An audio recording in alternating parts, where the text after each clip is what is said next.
اور لقب میں یاد رکھنا صاحب السماق من کان ہے. پڑھے میرے ساتھ صاحب السماق. یاد رکھے نا, کوئی پوچھے تو بتائیں. کوئی کہیں نالائق لگا ہے اس کو بتاتے ہیں. حضور کے ایک صحابی تھے حضرت عبداللہ بن مسعود, ان کا تو لقب ہی یہ تھا. نالائق کی کوئی حقیقت نہیں جو صحابہ ان کے نام کیوں رکھتے تھے. رب نے تو قرآن میں نہیں کہا تھا کہ عبداللہ بن مسعود کو صاحب السماق بننا ہے. یہ حضور کو پڑھے آپ جس کی مرضی کتاب پڑھیں اسماء الرجال.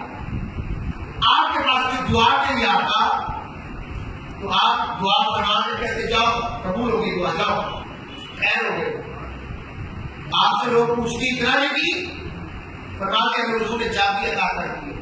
وہ کیا آقا نے فرمایا ہے انا سن آپ کے بھی میں اپنے بندے کے گمان کے مطابق ہوتا ہوں. ہمیں یقین ہے اس کا بات کیسے آتی ہے رب ہماری بات حاضر کرے. یہ مقام انا سن آپ کے بھی میں اپنے